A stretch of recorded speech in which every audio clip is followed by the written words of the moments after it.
Thomas Stearns Eliot said that the novel had died with Flaubert and James, because Joyce's Ulysses was a new form of prose, based on the mythical method, resulting from the progress made by psychology, ethnology, and anthropology, rather than on the narrative method.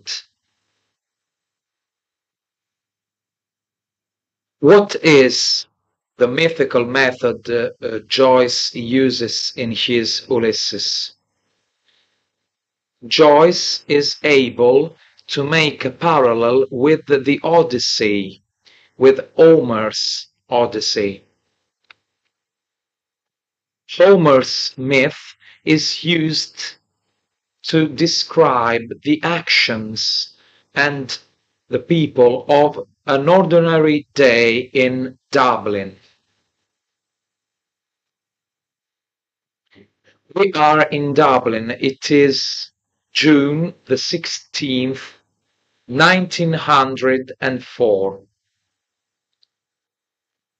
Joyce's Ulysses, like Homer's Odyssey, is the story of a journey, the return home of the exile after the confrontation with death. Joyce's Ulysses is divided into three parts: Telemachiad, Odyssey, Nostos, embodying the three main characters, Stephen Dedalus, Leopold Bloom, and Molly Bloom, and imitating the three anonymous parts of Odyssey. Let's analyze each part. The first part is Telemachiad. It consists of three scenes: the tower, the school, the strand. That is Homer's Telemachus, Nestor, Proteus. The action takes place from 8 in the morning to 11 in the morning. Three arts are concerned: theology, history, philology. We are in a tower on the Strand, near Dublin. There are two characters: Stephen Dedalus, who is a poet and a teacher, but he does not want to be a teacher, and Buck Mulligan, who studies medicine. Stephen is just like Telemachus in the first parts of Homer's Odyssey. Telemachus is obliged to live together with the process. And here, Stephen is obliged to share the tower with a sort of friend-enemy whose name is Haynes, a student who attends Oxford University. He symbolizes the enemy. He is the Englishman.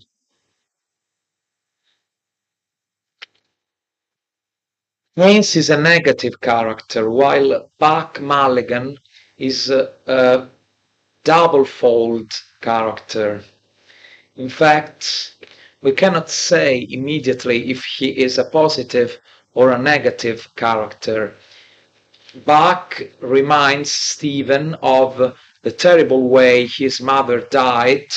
He died for a cancer. Buck, Stephen, and Haynes are going to have a bath on the Strand. Haynes tries to convince Stephen to expose a theory about Hamlet, the Prince of Denmark, another prince just like Telemachus, who has lost his right to the throne.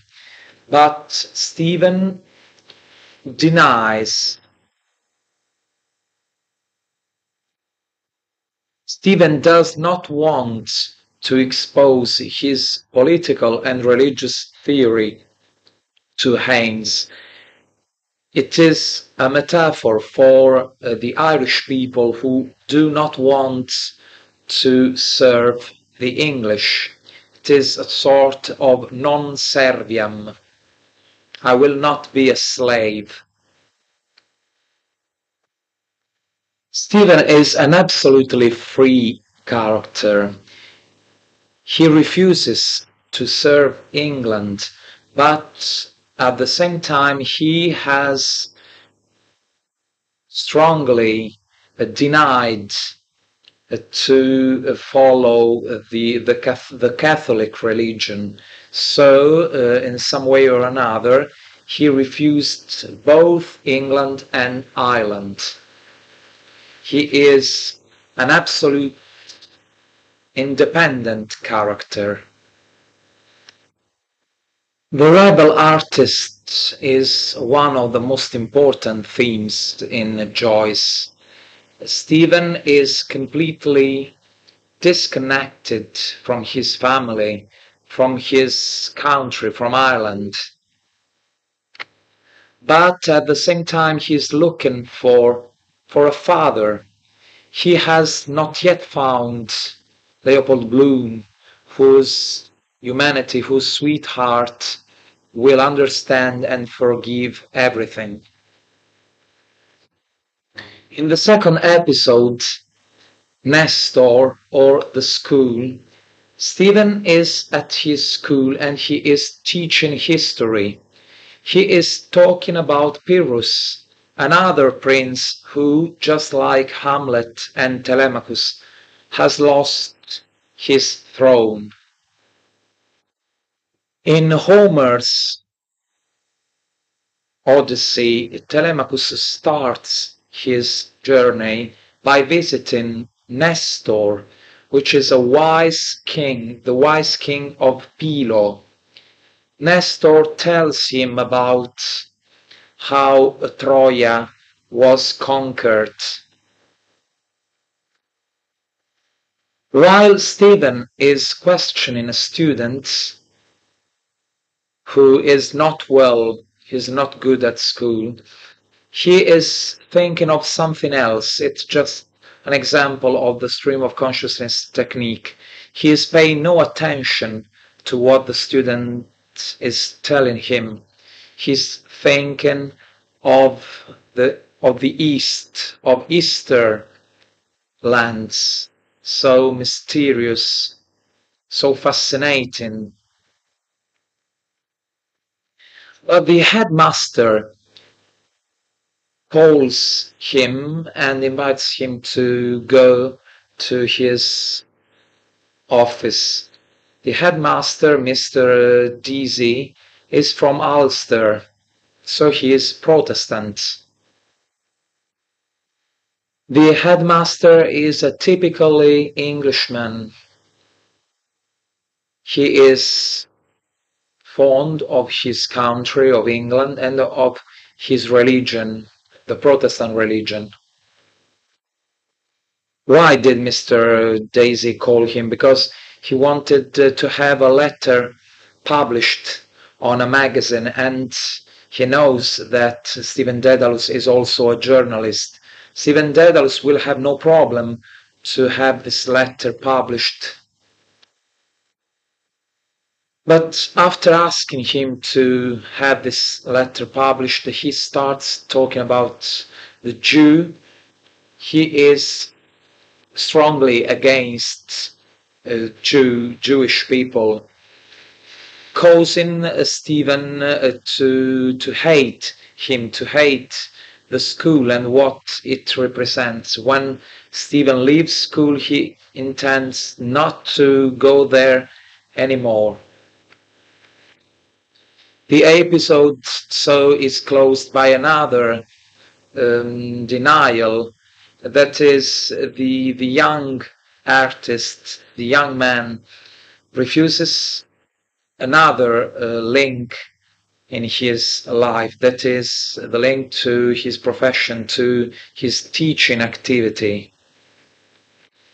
So we have another Englishman as the negative character. In the first book we had Haynes, now we have Mr. Deasy. Why was Stephen Dedalus not thinking of the student who was answering his question? Because he was thinking back of his mother, and in fact he makes the students read from Milton's Lycidas. We must remember that Milton wrote Lycidas as a song for his friend Edward King's death. He drowned in the Irish Sea, but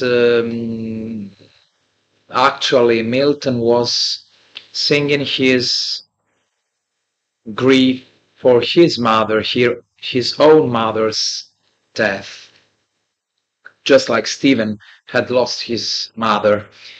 The third episode of the first part is The Strand. There is no real action in this episode, but it is a sort of inner monologue made by Stephen. Stephen is on the Strand. It is 11 in the morning.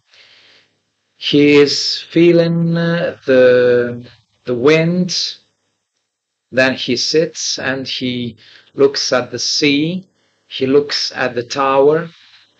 He is sitting on a rock and observes some dogs, considers his shadow, looks at his shoes, looks at the waves.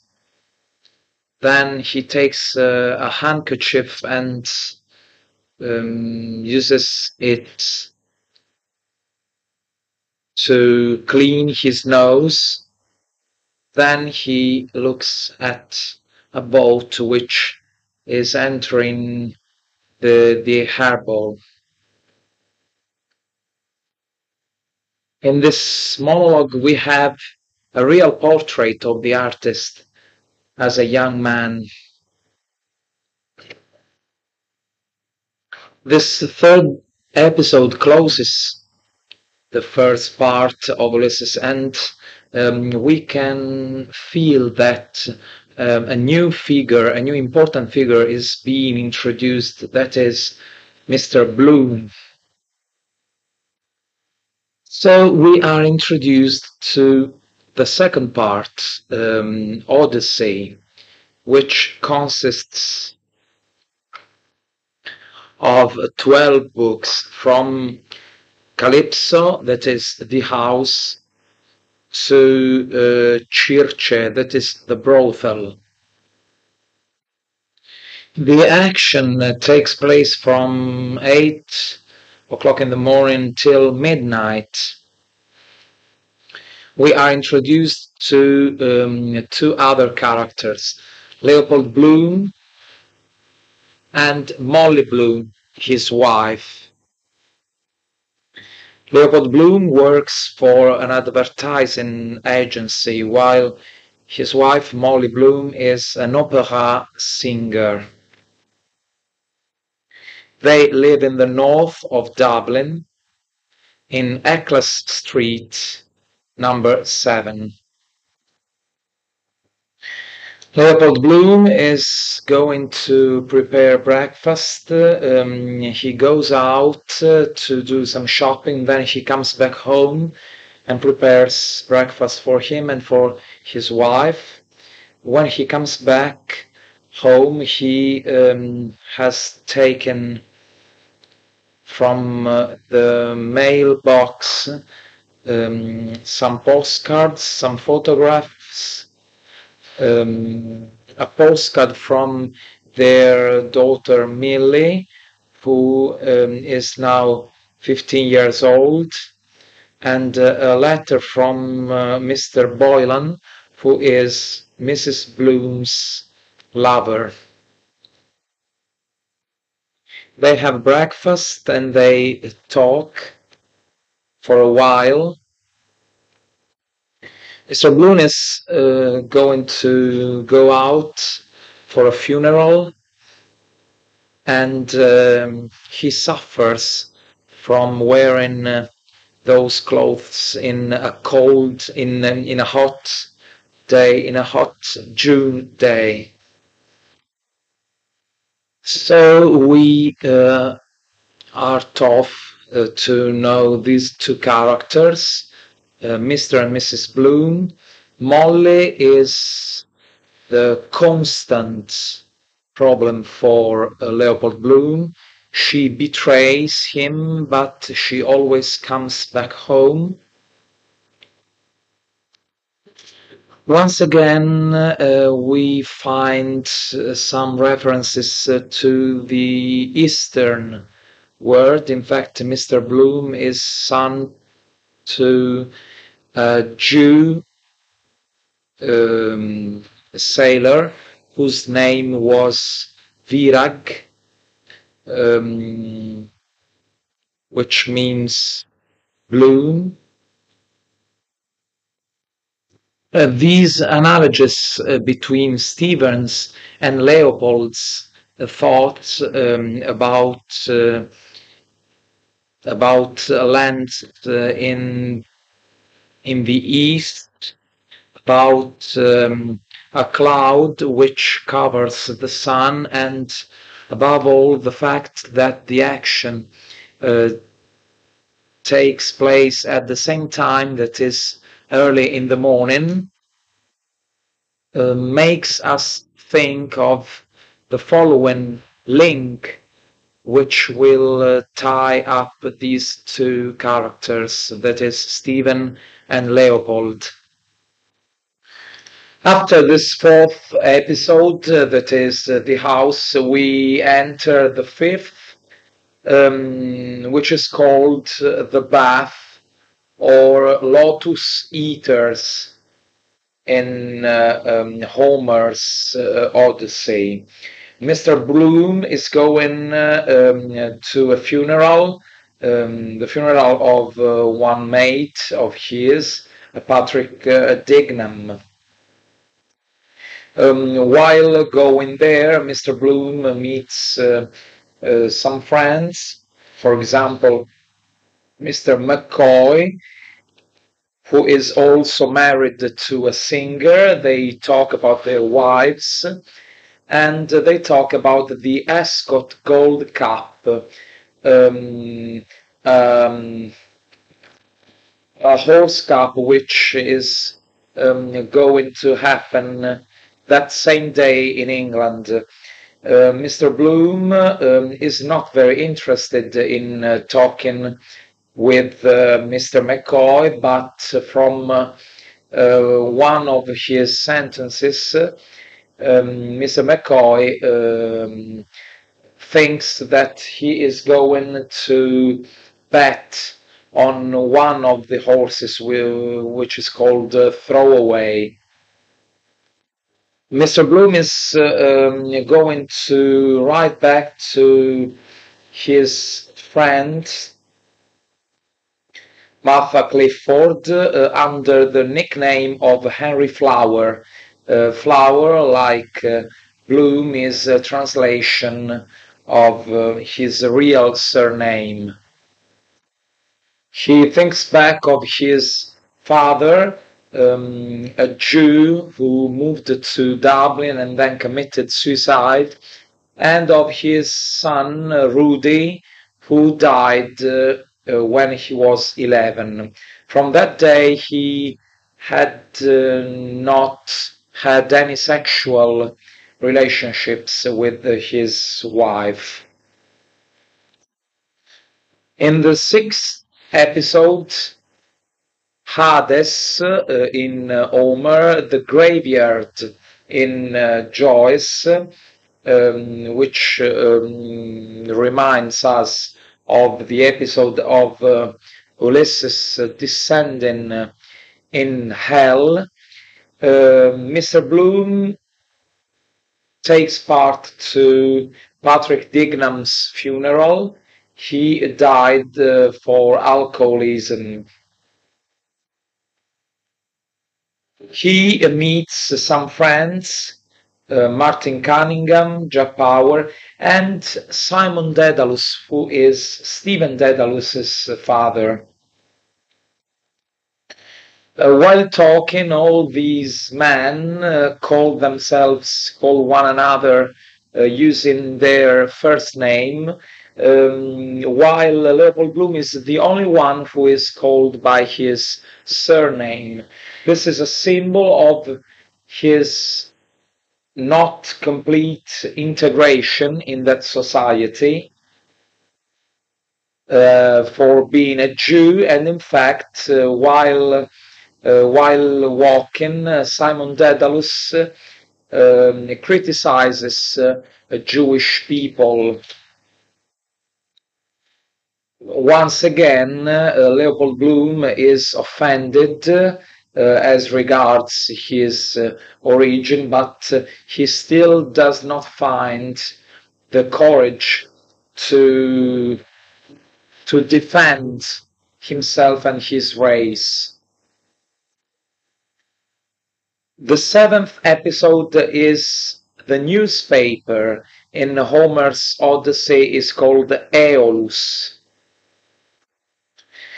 It is midday, it is 12, we are in the heart of Dublin, precisely at the Freeman's Journal, a Catholic newspaper where Mr. Bloom works.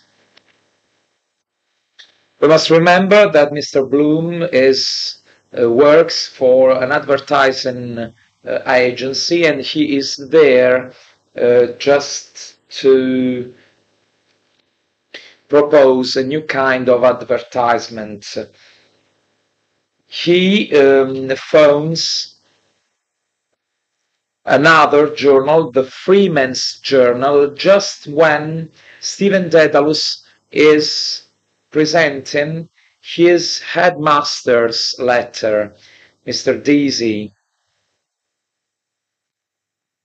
The director of this newspaper, that is the Freeman's Journal, tells Stephen he surely will publish the letter and invites him to go outside to have something to drink. They start talking about politics, but Stephen seems not very interested in these dialogues. When they go outside the building, they find that the traffic in Dublin is paralyzed for a blackout. Bloom's defeat is therefore symbolized by Dublin's paralysis. For the first time, Bloom and Stephen meet, but they do not talk to each other. It is still too early. This episode is characterized by a specific use of the language which symbolizes the vagueness of journalism and its attitude to modify reality, often in a false way. The eighth episode is the lunch and resembles the episode of Lestrygonians in Homer's Odyssey. Lestrygonians are one of the dangers Ulysses has to face. Laestrygonians are creatures which eat human flesh. Just like Ulysses succeeds in avoiding Laestrygonians, in the same way Mr. Bloom succeeds in not entering a restaurant that is Barton's because in this restaurant there are people who eat just like animals. But Leopold Bloom is hungry and he goes on walking through Dublin's streets just in search for a place where to eat. While walking, he meets some of his old girlfriends, for example, Josie Powell, and they speak about a common friend, Mina Purefoy, who is going to born a child. So this episode is characterized by two important features: Leopold's hunger and Leopold's sexual healing.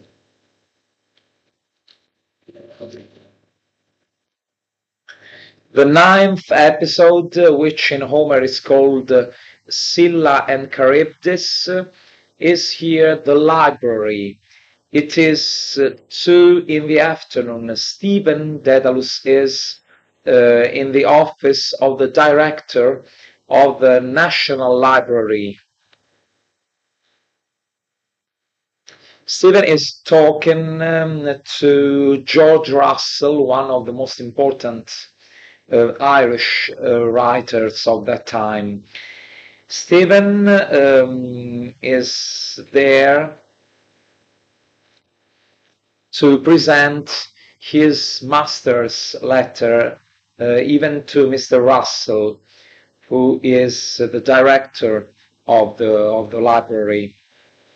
They are talking about Hamlet, about the tragedy of the Prince of Denmark, who was to revenge his father's death caused by his uncle. Stephen is explaining his original theory about Hamlet. That theory he had not wanted to expose to his friend enemy Haynes. The originality lies in the fact that according to Stephen, William Shakespeare did not want to identify himself with Hamlet, with the prince, but with Hamlet the father, with the king of Denmark.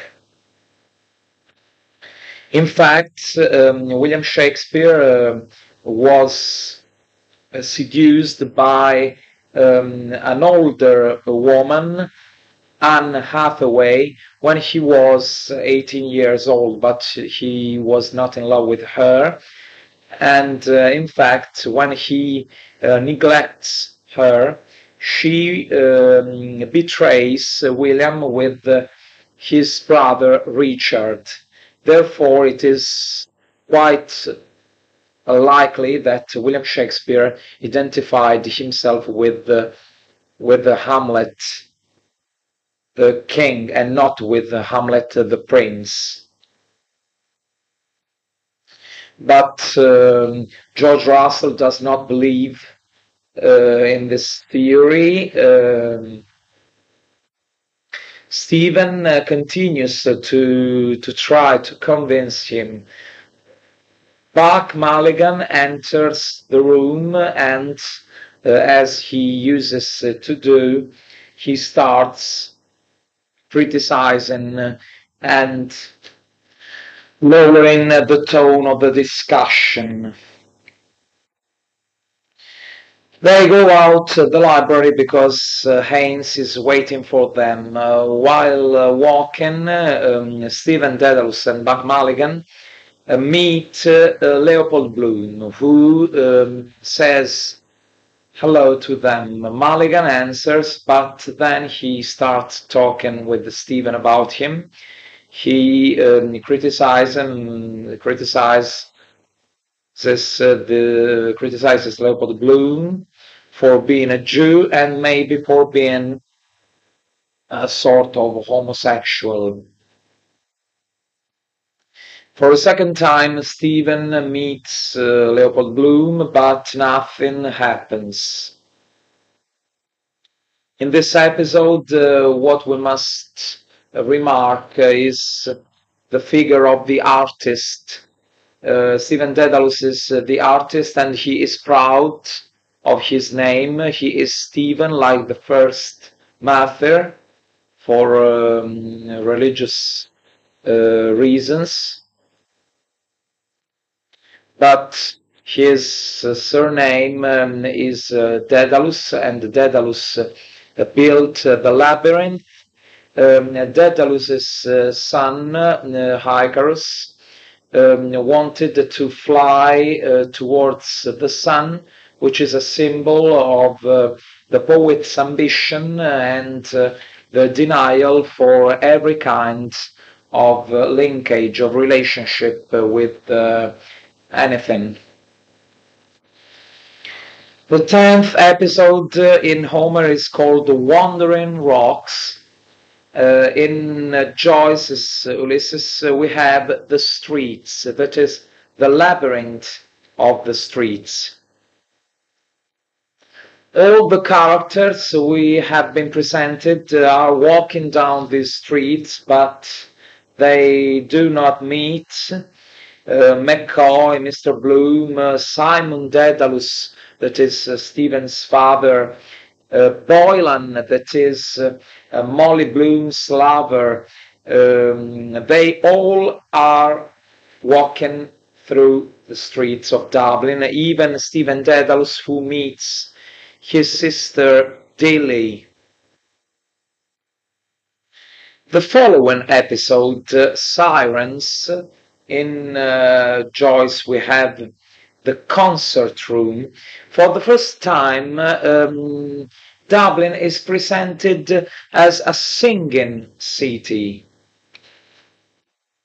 It is 4 in the afternoon. Leopold Bloom is walking down the streets, and he is constantly thinking of the relationship between his wife and Mr. Boylan. He enters a bar, the Ormond Bar, where he meets Simon Dedalus, who is just waiting for Boylan. Boylan arrives, he talks with a friend, and then he goes away. Surely he is going to meet Molly Bloom.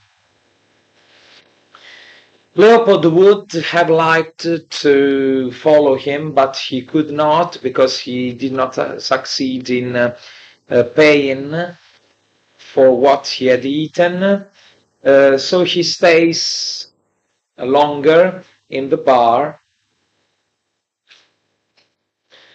where many songs are sung. One of them is sung by Simon Dedalus. But these songs make him think of the betrayal he is receiving from his wife. The positive features of this episode are the fact that Leopold Bloom has finally found the courage to rebel against the betrayal, and the fact that Dublin is presented as a singing city. But the following 2 episodes will show what Joyce thinks of the Irish, of Irishmen and of Irish women. The 12th episode is the Cyclops, and in Joyce, the Tavern. Bloom meets a new character which is called the Citizen, and which symbolizes the ordinary Irishman. It is a very negative person, full of hate, full of intolerance, always intending to hurt Leopold Bloom's dignity for being a Jew. But Mr. Bloom, for the first time, succeeds in rebelling against this injustice. He answers the Citizen and shows his pride for belonging to a certain race, that is, to the Jewish people. The 13th episode, Nausicaa, or The Rocks, shows the ordinary Irish woman. Mr. Bloom is sitting on a rock on the strand of Sandymount, and he is thinking of his querelle with the Citizen. But at a certain distance, there is a girl who has remained alone, who is staring at him. This girl is Gertie McDowell. She is fascinated by this man who is wearing black clothes. Mr. Bloom is coming back from a funeral. That's why he's wearing dark clothes. Leopold has not got a positive evaluation of this girl. She seems to be too sentimentalistic. That girl makes him think of his daughter, Millie Bloom, and of his wife, Molly Bloom. And that girl represents the first time that he can betray his wife. He has not had sexual relationships with her since his son's death. He could betray her physically, and not only writing letters as he had done with Martha. And that is the point when Leopold receives his epiphany. He is alone. Maybe he has never had a family. He has never had a wife. He has never had children. In fact, his son is dead and his daughter is away. He stays there from 8 to 10 o'clock in the evening. Then he goes to a hospital. In fact, the 14th episode is called The Hospital. He goes to visit Mina Purefoy. He arrives there at 10 o'clock, and he meets other friends, Dixon, Madden, Lenehan, and Stephen Dedalus. They wait for the child to be born.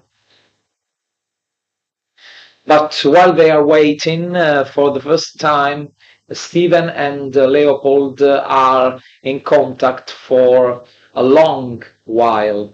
In fact, Stephen is afraid for a thunder, but Leopold immediately assures him and explains him that it is a natural phenomenon. He must not be afraid of it. That's what a father would do with his son. Then Leopold tells Stephen about his childhood. He remembers meeting him when he was a child, maybe when he was 4 or 5 years old. When the child is born, everybody goes home. Stephen and Lynch go to the brothel quarter of Dublin, and Leopold, as Primrose's father, follows them. It is midnight, and we are in the 15th episode, Circe, which is called the brothel.